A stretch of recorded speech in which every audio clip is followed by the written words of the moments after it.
Hi. This is an eggsperiment, egg as in baby trans person, of trans feminine proportion. It is somewhere between a body awareness exercise and a performance score from me, a playwright who is not a body worker or a performance artist.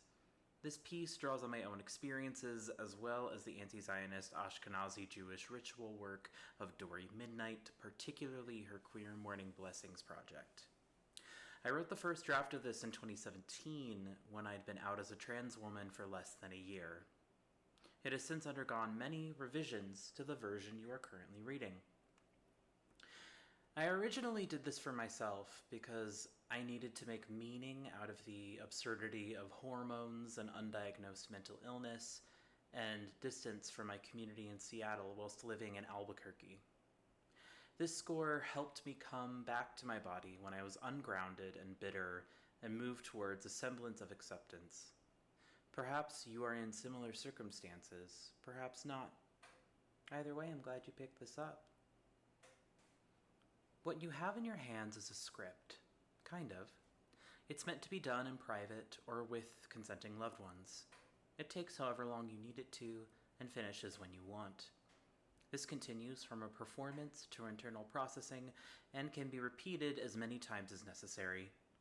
When you perform this on your own, I encourage you to insert dialogue into the spaces provided.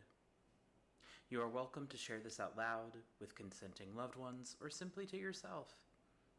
Even if they are as simple as making sounds, a breath, expressing yourself however you feel, maybe even commenting on what you said, or even commenting on the piece, it's fine, I won't take it personally.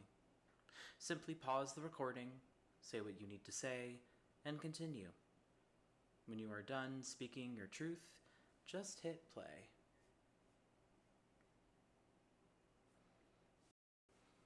Take your shirt off. Let your tits fall free from your chest.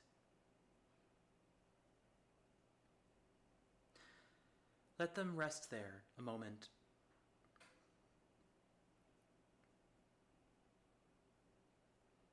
Touch them. If you want to touch them sexy, do so. If you prefer them to be meat in your hands and nothing more, do that.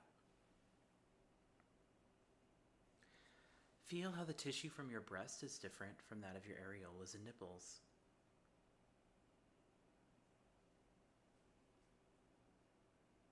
Smoosh your tits together. Smoosh to one side, then smoosh to the other side. Try and touch your chin with them. Your elbow, your shoulder. Try and make noises with one of them. Give them names. Give them personalities. Give them nightmares. Then release them and let them rest.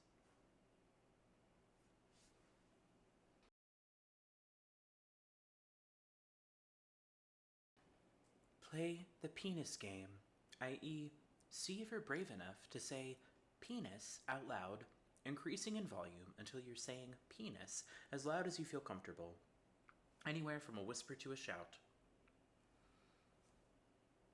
Play the penis game while messing around with your tits for way too long. Then stop.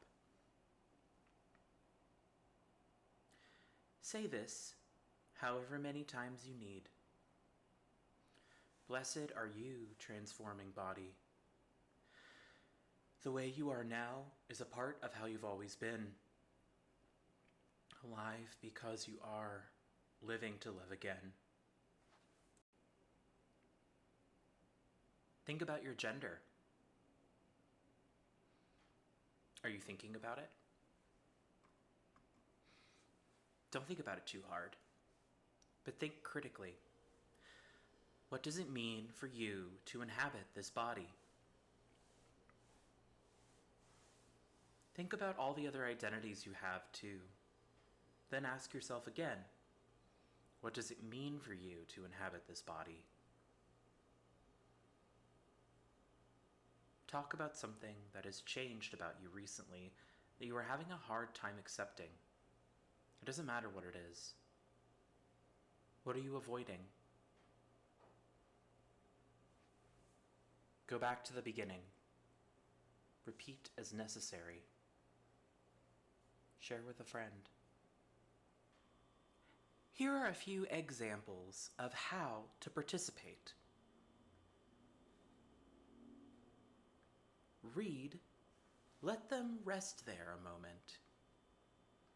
Pause. Then share. I look at these all the time, lol. They go with me everywhere I am. Or something similar to that effect. Then hit play. Feel how the tissue from your breast is different from that of your areolas and nipples. Pause. My breast tissue is denser than I thought it would be.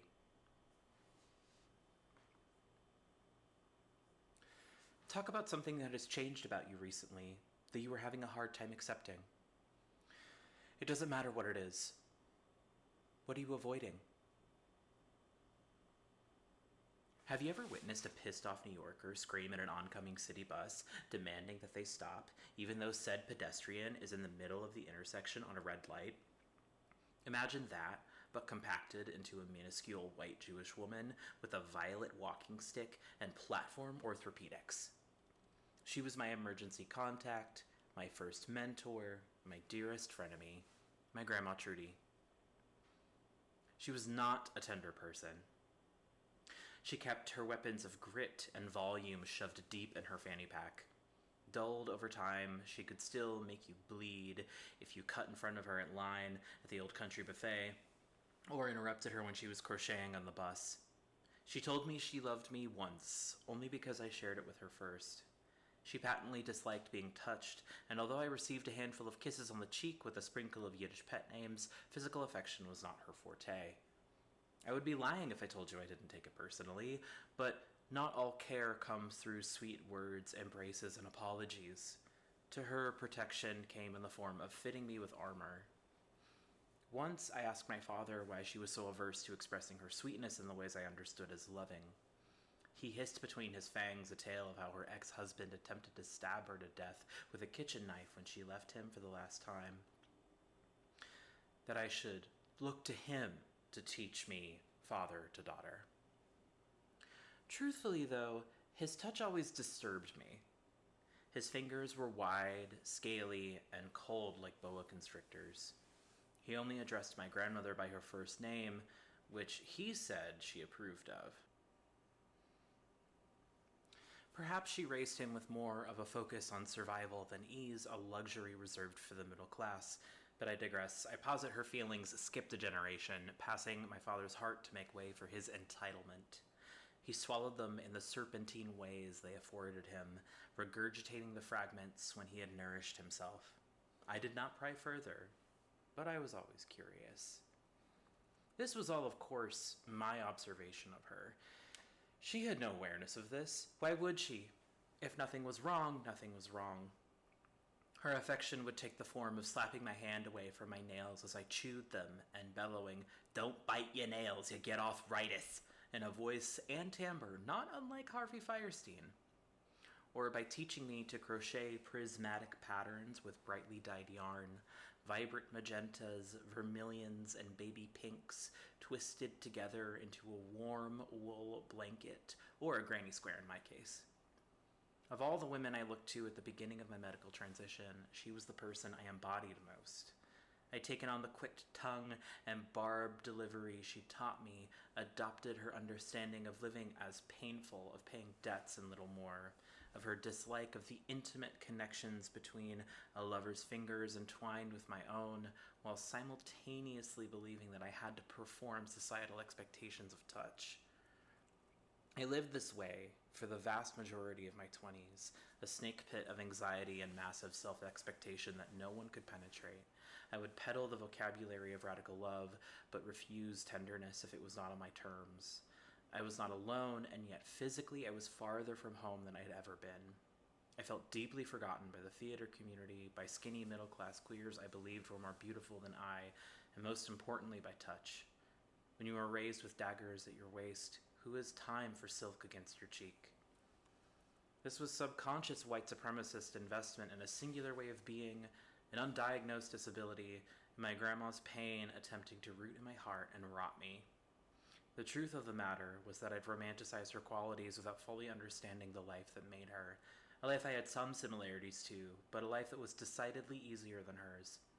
I was attempting to bridge the gap between us by performing what I thought she would have wanted me to be. I carried the parts of her that made me, but refused to take her weapons from my throat and lay them down. If my then chosen sister had not performed consistent wellness checks on me over the phone, I likely would be dead. When my desire for spiritual transition drew near, I knew why. I knew it was because she was dying. She would forget my name, our last conversation, where I was.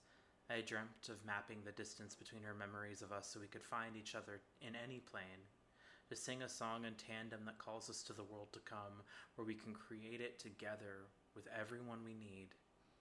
Our pain would come with it along with our tenderness, as opposed to supplanting it. If I could know our pain, then perhaps it would hurt less. Or not less, but more knowingly. I am not afraid of death. I am afraid of pain I have never felt before.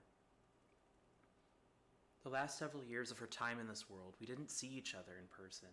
Even prior to the pandemic, my transition was hard for us. It wasn't that she forgot my name and pronouns. She did, but that didn't bother me so much. In many ways, she accepted me better than my parents because she didn't pretend to understand. The difficulty lied in that I heard the cracks open in her heart after telling her again and again and again that I wasn't the person she thought I was. Even when I returned to Seattle, I didn't answer her calls. Selfishly, I did not want to speak to her. I got on life-saving medication. I turned 30. I was finally my own person. My aunt, who I had not seen since I was 19, reached out to me over Facebook to inform me that Grandma had had a stroke and that I needed to come say goodbye to her. My brother tried to contact me. My father did as well. I blocked all of their numbers and shut myself away in my room from my then best friend. A week or so later at work, I felt a drop in my stomach, the same I had felt when I had fallen from a great height. I knew that she had transitioned. I swallowed these feelings so I could finish my shift, then promptly went home and bathed in my numbness. I checked the internet to make sure. A photo was taken of her in hospice, and she was bright-eyed and bushy-tailed, more joyous than I'd seen her in years.